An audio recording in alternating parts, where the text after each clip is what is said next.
Good morning students, we are just continuing our previous chapter. और अपन को ये जो एक कॉन्सेप्ट पढ़ना था बेटा, वो कॉन्सेप्ट पढ़ना स्टार्ट करते हैं। ये लास्ट कॉन्सेप्ट है इस चैप्टर का। तो द कॉन्सेप्ट इज़ दैट कि हमको असेट्स लायबिलिटी अकाउंट बनाना है। कोई चेंज नहीं है इसमें, कोई नया कॉन्सेप्ट नहीं है, कॉन्सेप्ट पुरानी है, बस बुक में नाम दे दिया है टॉपिक, ठीक है। So we have to prepare the capital account of Mrs Pankaj brother, मतलब अपन को पार्टनर का कैपिटल अकाउंट बनाना पड़ेगा, ठीक है। तो आपको ये पता है कि कैपिटल हो या लायबिलिटी, हमारे लिए तो दोनों की अकाउंटिंग के अकॉर्डिंग तो कोई डिफरेंस नहीं है, अदरवाइज उनमें टेक्निकली बहुत डिफरेंस होता है। हमको ध्यान ये रखना है कि कैपिटल जिस ट्रांजैक्शन से इंक्रीज होगी अपन उसको, या फिर कैपिटल का बैलेंस जिस ट्रांजैक्शन से इंक्रीज होगा अपन उसको क्रेडिट साइड पे लिखने वाले हैं, और कैपिटल का जिस चीज़ से बैलेंस डिक्रीज होगा उसको डेबिट साइड पे लिखने वाले हैं। ये तो अपन को पता है, ठीक है। तो अब अपन यही कॉन्सेप्ट को फॉलो करते हुए देखते हैं कि कौन सी चीज़ कहाँ पर आएगी। तो स्टार्टिंग में बोल रखा है on 1 October 2017 Cummins business with cash ₹20,000। मतलब अपन ने 1 October 2017 को बिजनेस स्टार्ट किया, मतलब 1/10/17 को अपन ने बिजनेस स्टार्ट किया, और बिजनेस अपन ने कमिंस किया तो कैश से किया। तो अब आप सोचो कि जनरल एंट्री क्या बनाई होगी, cash account debit to capital account, yes और नो, है ना। तो अब अपन कैपिटल अकाउंट में वो चीज़ क्या करने वाले हैं, अब अपन अकाउंट देखेंगे तो अपोजिट क्या है, कैश। तो लिखेंगे क्या, बाय कैश अकाउंट। कितने रुपए लिख देंगे अपन, 20,000। तो लिख दिया अपन ने 20,000, ठीक है। अब लॉस एज पर प्रॉफिट एंड लॉस अकाउंट। अब आप सोचो अगर कभी बिजनेस में हमको लॉस हो गया, क्या हो गया, लॉस हो गया, तो लॉस होने से कैपिटल इंक्रीज होती है कि डिक्रीज, डेफिनेटली हमारा इन्वेस्टमेंट कम हो रहा है, हमारी कैपिटल क्या हो रही है, रिड्यूस हो रही है। तो कौन सी साइड पे आएगा ये चीज़, डेबिट साइड पे। तो डेबिट साइड पे टू अपन क्या लिख देंगे, प्रॉफिट एंड लॉस अकाउंट से लॉस आया है तो लिख देंगे टू P&L अकाउंट। मैं एंड ऐसे बनाती हूँ P&L अकाउंट, ठीक है। ये ध्यान रखना। अब कितने रुपए का लॉस हो गया बेटा, 1800 का। तो उससे कैपिटल रिड्यूस हो गई तो माइनस कर दिया। कितनी तारीख को हुआ, तो सिंपल सी बात है कि 31 दिसंबर को ही हुआ होगा, तो 31 December 2017 को। अब उसने क्वेश्चन में आगे अपन को बोल रखा है drawing for personal use during the year. अब आप सोचो ड्रॉ करता है कोई अमाउंट, कोई पर्सन बिजनेस में से कुछ अमाउंट विड्रॉ कर रहा है, तो ड्राइंग से भी कैपिटल क्या होता है, रिड्यूस होता है। तो हम इसको भी क्या लिख देंगे, डेबिट साइड पे टू ड्राइंग अकाउंट। और कितने रुपए लिख देंगे, 1500। कितने रुपए लिख देंगे, 1500, 1500। और कितनी डेट को किया, 31 दिसंबर 2017। तो आज की डेट पे अगर अपन 31 दिसंबर को अपना कैपिटल अकाउंट क्लोज करते हो तो हमारे पास बैलेंस कितना आएगा। तो आप कॉमन सेंस लगाना, ज़्यादा मत सोचना। कैपिटल हमेशा जो होता है ना उसका बाय डिफ़ॉल्ट बैलेंस क्रेडिट होता है। तो अब आप सोचो कि बैलेंस मुझे कहाँ लिखना पड़ेगा, तो मुझे बैलेंस कौन सी साइड पे लिखना पड़ेगा, डेबिट। और जो नेक्स्ट ईयर जाके ओपनिंग कहाँ बनेगा, क्रेडिट साइड पे। तो अपन टोटल करते हैं तो बड़ी टोटल कितनी आई, 20,000 लिख देंगे।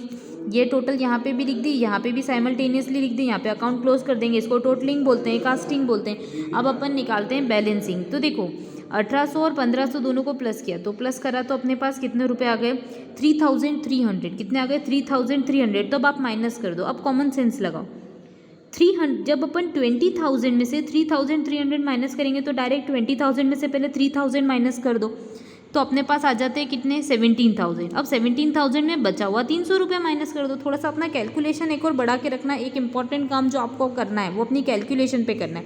अपन कॉमर्स के स्टूडेंट है ना, तो अपन को एक कैलकुलेशन बहुत अच्छे से आनी चाहिए कि कहाँ पे क्या चीज़ प्लस करनी है, कहाँ पे क्या चीज़ माइनस करनी है। तो थोड़ा सा इसके ऊपर आप थोड़ा सा ध्यान देंगे। तो किस डेट को अपन ने ये चीज़ निकाली है, अपन ने निकाली है 31 दिसंबर को।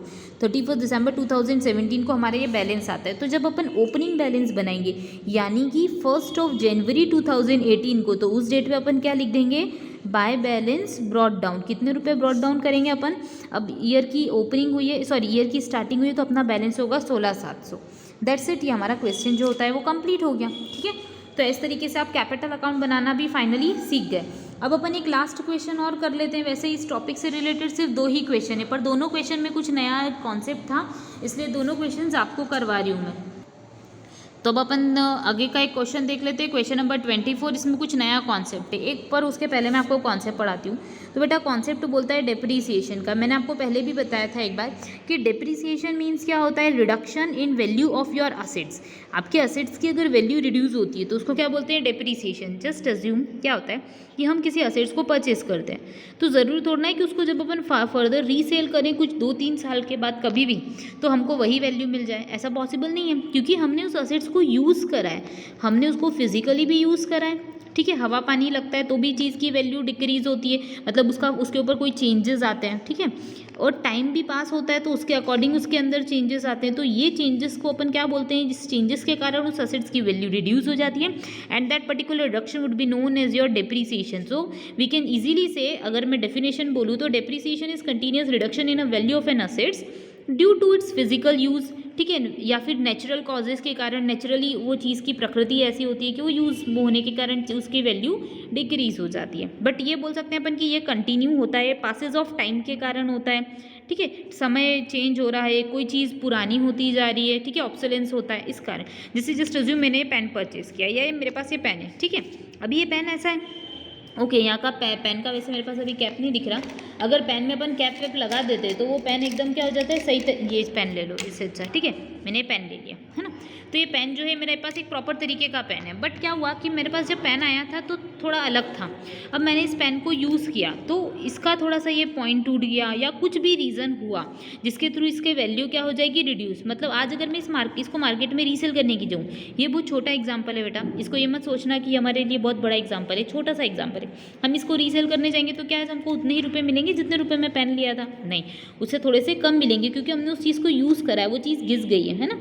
तो वो चीज़ ध्यान रखिएगा कि जब भी हमारे पास कोई असेट्स होते हैं और असेट्स की वैल्यू टाइम के पास होने के कारण, फिजिकल उसको यूज़ करने के कारण, ठीक है, ऑब्सोलेंस पुरानी टेक्निक होने के कारण क्या हो जाती है, उसकी वैल्यू रिड्यूस हो जाती है, तो it's known as your depreciation. तो डेप्रीसिएशन से एक चीज़ तो समझ में आ गई कि असेट्स की वैल्यू क्या होने वाली है, कम होने वाली, क्या होने वाली है, कम। तो अब अपन बनाते हैं क्वेश्चन नंबर 24 में। क्वेश्चन ने बोला है प्रिपेयर फर्नीचर अकाउंट ऑन 31 दिसंबर 2017।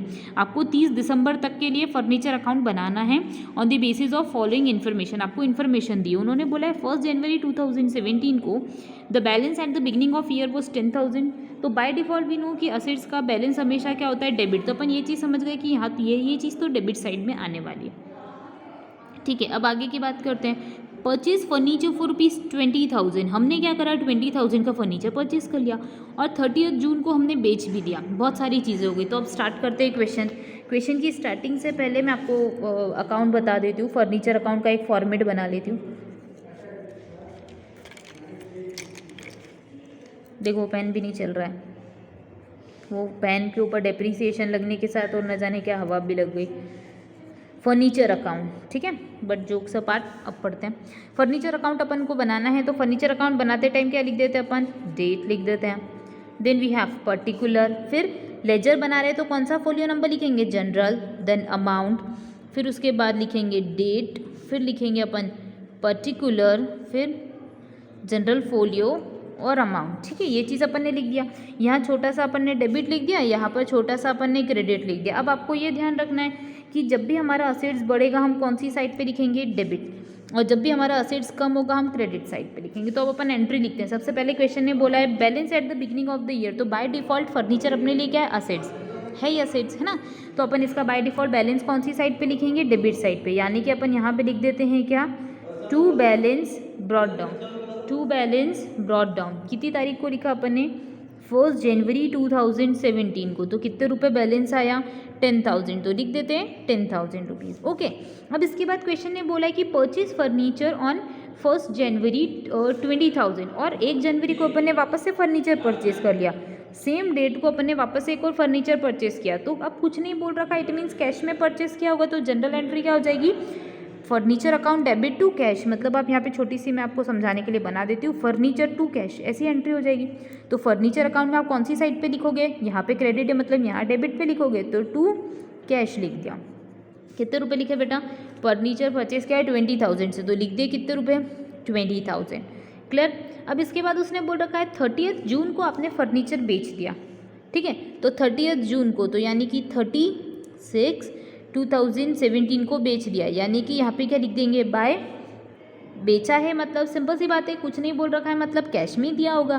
तो बाय कैश, ये कौन सी साइड में आ जाएगा, क्रेडिट साइड में। कितने रुपए आ जाएंगे अपने पास कैश में, अपन ने फर्नीचर बेचा है तो 2,000 रुपीज़। कितने आ जाएंगे, 2,000 रुपीज़, ठीक है। होप यू गॉट इट, ये चीज़ आपको समझ में आ गई होगी, है ना। अब अपन आगे की बात करते हैं। तो 2 बैलेंस ब्रॉट डाउन, 2 कैश और बाय कैश करके अपन ने लिख दिया। फिर इसके बाद क्वेश्चन ने अपन को क्या बोल रखा है, सोल्ड फर्नीचर कर दिया अपन ने। उसके बाद एक देखो एडिशनल में लास्ट लाइन दे रखी है, depreciation is charge at the rate of 10% per annum. ये बड़ी इंपॉर्टेंट चीज़ है, हमको डिप्रिसिएशन काय पे चार्ज करना है, 10% पर एनम के अकॉर्डिंग। कितने के अकॉर्डिंग, 10% पर एनम के अकॉर्डिंग, मतलब 10% पूरे साल का डिप्रिसिएशन लगेगा। अगर आप जितना, तो सिंपल सी बात है, हमने जितने महीने यूज़ करी होगी उतने महीने का हम क्या चार्ज करने वाले हैं, डिप्रिसिएशन। देखो मैं आपको कैलकुलेशन सिखाती हूँ, आप अकाउंट की क्लोजिंग वगैरह सीख लेना, मैं सिंपल सी कैलकुलेशन बताएं। देखो कैलकुलेशन ऑफ डिप्रिसिएशन लिख देते हैं छोटा सा, कैलकुलेशन ऑफ डिप्रिसिएशन। तो देखो आपके पास सबसे पहले बैलेंस क्या था 1 जनवरी को, तो आपने इस मशीन को पूरे साल यूज़ किया 10,000 की, फिर एक और मशीन पर ही परचेस की 20,000 की, मतलब टोटल आपके पास मशीन कितने रुपए की थी, फर्नीचर है, मैंने गलत बोल दिया। टोटल आपके पास फर्नीचर था कितने रुपए का, 20,000 का। कितने का फर्नीचर था, 20,000 रुपीज़ का। अब इसके ऊपर आपने क्या चार्ज किया है, डिप्रिसिएशन चार्ज किया है। कि क्या चार्ज किया है आपने, डिप्रिसिएशन। तो 30,000 का 10% कितना होता है, 30,000 का 10% डिप्रिसिएशन कितना होता है, तो 30,000 का 10% जो डिप्रिसिएशन होता है वो होता है 3,000 रुपीज़। तो अपन ने 10% निकाल लिया, 30,000 का 10%, ये मैंने अपॉन में 10 क्यों लिख दिया, गलत लिख दिया, रुक जाओ मैं सही से लिखती हूँ, गलती से गलत लिख दिया, 30,000 रुपीज़। अब देखो एक बात बताऊँ, जैसे इंटरेस्ट निकालते हैं ना वैसे डेप्रिसिएशन निकालते, कोई नया लॉजिक नहीं है। देखो हमारे पास असेट्स कितने का था, 30,000 का, तो देखो हमारा असेट्स था 30,000 का, इस पर हम कितना परसेंट निकाल रहे हैं, 10%। वैसे मेरे को यहाँ 100 लिखना था, मैंने उल्टा कर दिया, 10% निकाला। 30,000 का 10% कितना होता है, तो आपको पता है 30,000 का 10% होता है 3,000। कितना होता है, 3,000। तो 3,000 तो पूरे 12 महीने के लिए, बट अपन ने जून के अंदर इसको बेच भी दिया है, जून को अपन ने बेच दिया है। कितने रुपए का बेचा है, 2,000 का।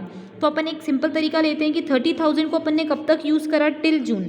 ठीक है, तो मैं काम करती हूँ, इसको फेयर ही बना देती हूँ ताकि आपको ध्यान में आए। ओके, यहाँ पे बना देती हूँ। ठीक है, यहाँ पे आप एक वर्किंग नोट बनाएंगे, कैलकुलेशन ऑफ डेप्रीसिएशन, ऐसा वर्किंग नोट बनाएंगे। ठीक है, कैलकुलेशन ऑफ डेप्रीसिएशन। ठीक है, तो लिख दीजिए डेप्रीसिएशन टिल 30th जून 2017 है। ओके 2017 कितने रुपए आता है, तो बेटा इसकी कैलकुलेशन करते हैं अपन। तो टोटल मिला के 30,000 के असेट्स है, 30,000 कैसे आया, तो 10,000 प्लस 2,000 मल्टीप्लाई बाय 10%। और कितने महीने के लिए यूज़ किया, जून तक। तो जनवरी फरवरी मार्च अप्रैल मई जून, यानी कि 6 महीने यूज़ किया। तो 6/12 would ultimately gives you 1,500 rupees. कुछ नहीं है, 30,000 का 10% निकालोगे 3,000 आएगा, 3,000 पूरे साल का है, तो 6 महीने का कितना होगा, 1,500।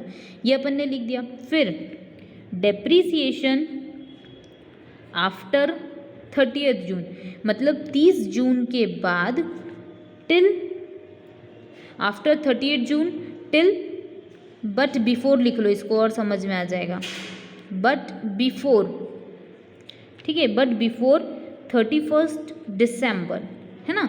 अपना डेप्रिसिएशन कितना होता है, तो अब देखो अब अपने पास असेट्स कितने के थे, 30,000 के, बट उसमें से कितना बेच दिया अपन ने, 2,000। मतलब अल्टीमेटली अपने पास असेट्स कितने हो गए, 30,000 minus 2,000 would ultimately give you 28,000।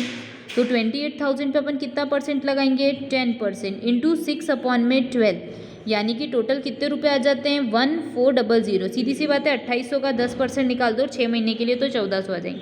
तो अब आप देखो फर्स्ट केस में डेप्रीसिएशन होता है 1,500 रुपये, सेकेंड केस में होता है 1,400 रुपये, यानी कि टोटल डेप्रीसिएशन अपन ने लगा दिया कितना, 2,900। That's it. ये वर्किंग नोट बनाना कॉपी में। तो यहाँ पे देखो डेप्रीसिएशन लगाए तो वैल्यू क्या हो गई, रिड्यूस। तो अपन 31st दिसंबर 2017 को लिख देते हैं बाय डेप्रीसिएशन, और कितने रुपए लिख देते हैं, 2,900। कितने लिख देते हैं, 2,900। अब टोटल करो 20 और 10 30, मतलब कि बड़ी टोटल क्या हो जाएगी, 30,000। तो ये लिख देते हैं इधर 30,000, इधर भी लिख देते हैं क्या, 30,000। ठीक है, अब इधर डिफरेंस निकालते हैं, तो 30,000 में से माइनस करते हैं 2 और 2 4,900, तो 4,900 रुपये अपन को क्या करने हैं, माइनस। तो सीधे सीधे से इसमें से अपन 5,000 रुपये माइनस कर देते, तो हो जाते हैं 25,000 और 100 रुपये बढ़ा दो। मतलब आपको जैसे माइनस करना है आप कर दो, ये मेरा लॉजिक है कि मैं ऐसे करती हूँ। 31st दिसंबर 2017 को हमारा क्या होता है, बैलेंस होता है। क्या होता है, बाय बैलेंस। क्या बैलेंस निकलता है अपना, 25,100, 25,100। और यही बैलेंस को अपन कॉपी करने वाले हैं ईयर की बिगिनिंग के अंदर, ठीक है। तो ईयर की बिगिनिंग के अंदर अपन बैलेंस निकालने वाले, तो लिखेंगे 1 जनवरी 2018 और लिख देंगे टू बैलेंस। कितने रुपए लिखते हैं अपन, यहाँ पे लिखोगे कैरेट डाउन और यहाँ पे लिखोगे ब्रॉड डाउन, और मेरे पास थोड़ा सा हौच-पौच हो गया, थोड़ा सा देख लेना, 25,100। वैसे आपको थोड़ा सा एक लाइन का स्पेस छोड़ना चाहिए, ओके।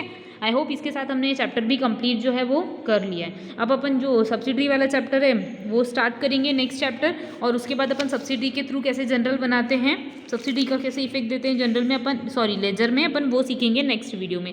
और आज इसी के साथ अपना चैप्टर जो है वो कंप्लीट हो जाता है। आप इन क्वेश्चंस की प्रैक्टिस कीजिएगा। Thank you.